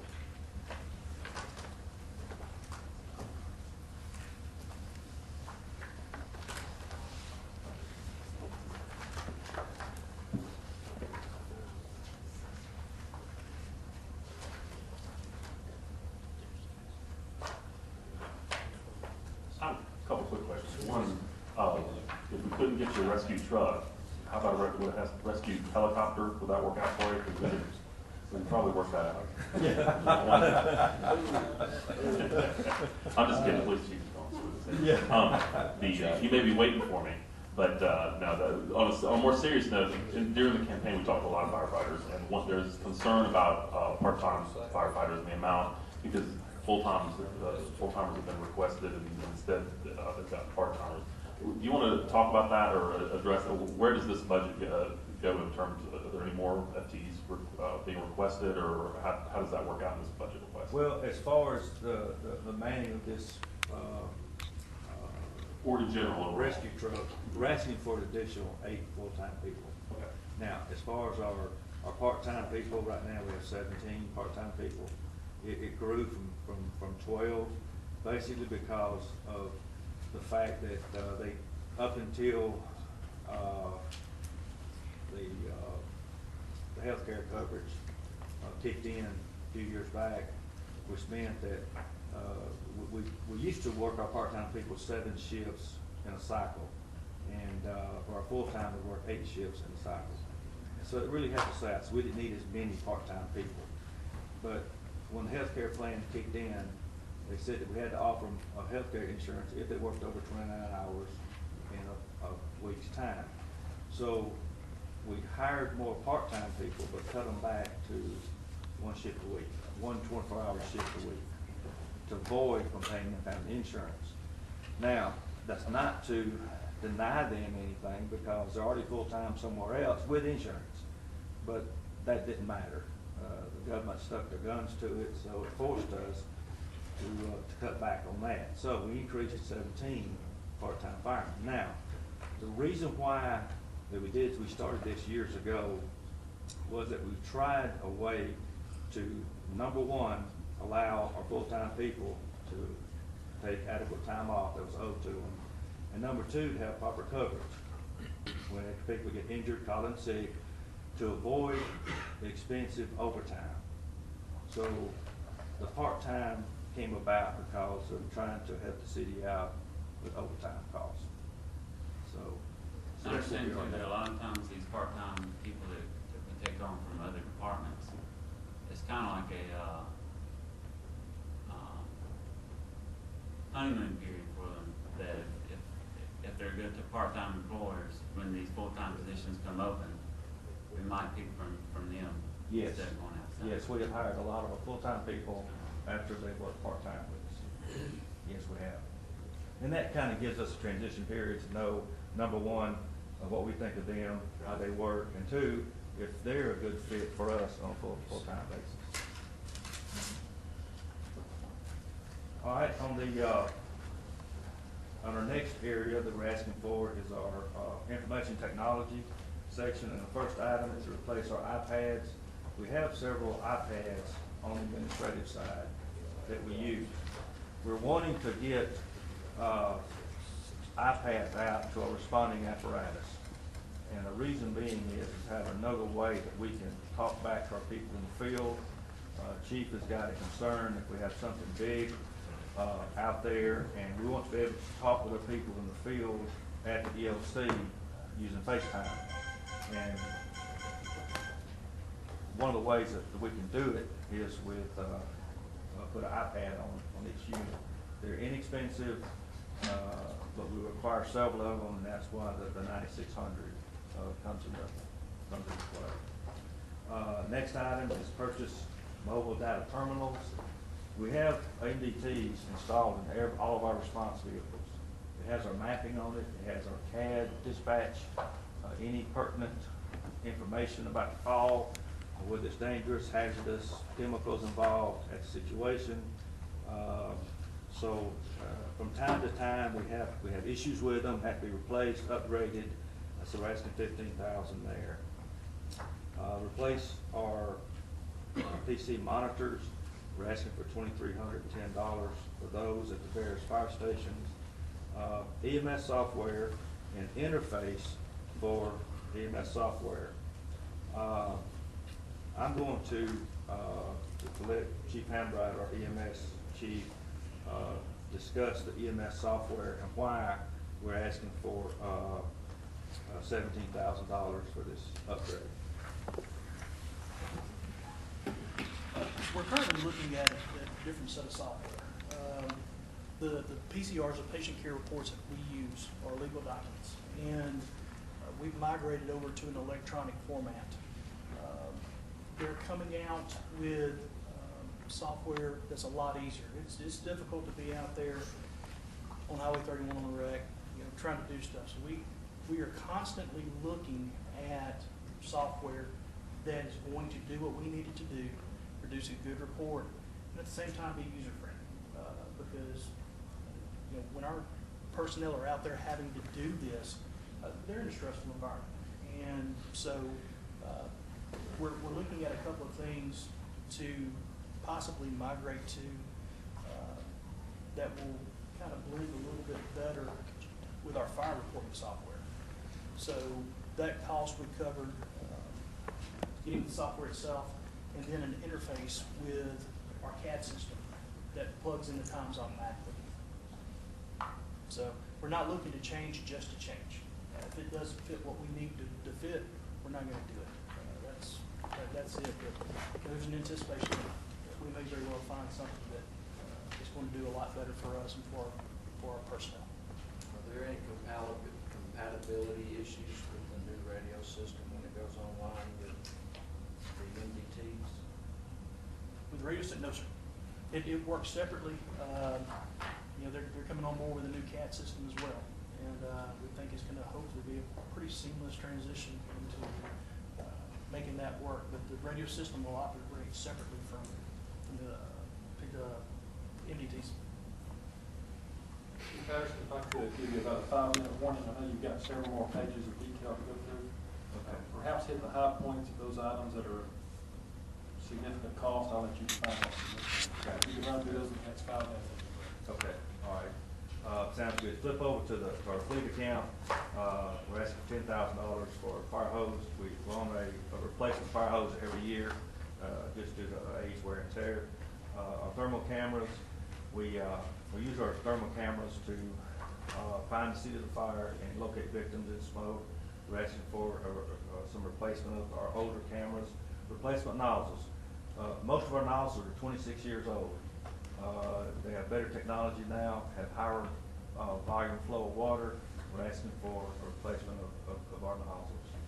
Apparatus cameras, and there's a picture of our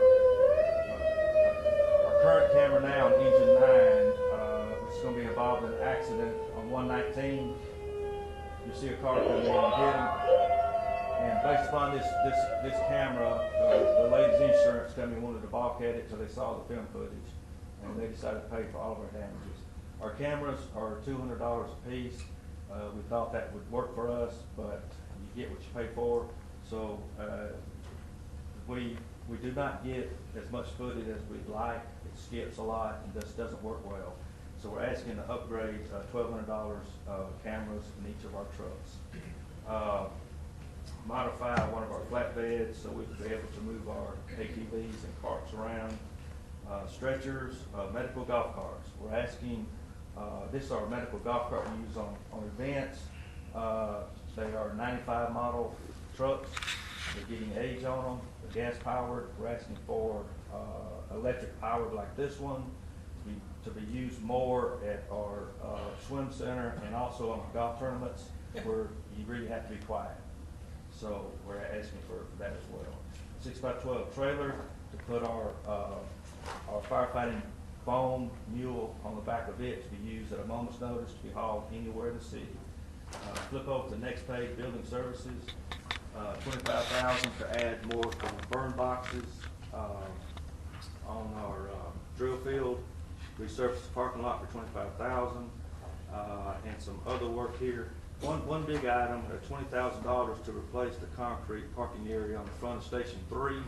We did phase 1 several years ago in front of the fire trucks and in the driveway, but we need to do the upper part, which you see here is it's gotten to be real bad shape there. The paving here, Yes. is this something that can be considered a shared service with Public Works? We certainly have that conversation with Mr. Westoven and Mr. Daniel and see what their capability would be. Now, but it's Chattahoochee rock, is that correct? Or did you go back with concrete at Station 3? Did you replace this? It's regular concrete. Regular concrete? Yeah, yeah. Okay. We can take a look and see what. Yeah, that rock was just too unsafe. Yeah, we can certainly check into that. There are also limits on what you can spend, you can't spend gas tax funds on private driveways, so. All right, if you go to the very last slide. Oh, I'm sorry, back up just one here. We're asking for a construction of a restrooms at Fire Station number 7 for the public. This is a well-used park, and people are in and out of that park all day long, and we don't mind them coming in the fire station using that restroom, but we think that in the long term it'd be easier for them to have one outside, better access for them. And a lot of times, a lot of these kids that they don't even take time to come in, they just go to the bathroom right there in front of the station. So we feel like we want a restroom there. All right, go to the last slide. All right, gentlemen, this is a fire we had several years ago, and that's some of our guys there then. And in closing, again, I want to thank y'all for allowing us to come here. Our firefighters place themselves in danger every single day they work. It is incumbent upon us to give them the tools, the equipment, and the training to operate as safely as possible. We understand there are needs of other areas in the city, but we need this budget to maintain our excellent level of service for the citizens we serve. As a staff, we have prayed over this budget and for the discernment and the guidance of the mayor and the council. Thank you very much. Chief, real quick, you know when we may be getting results of last year's ISO survey? We're expecting it within a couple of weeks now. Yes. Would that come with recommendations to be able to get to the next highest level? Yes, yes. We are currently working on that, and we made some changes. And so we've got back with ISO, and this was been about a month ago, and it's looking good for us. But you know, the main thing is if we can maintain what we have here, or even go down, it saves the city residents and businesses a lot of insurance money by having a low insurance classification. We're Class 2 now, and we're keeping our fingers crossed. We know we can maintain our Class 2. We're hoping we get a Class 1. Thank you.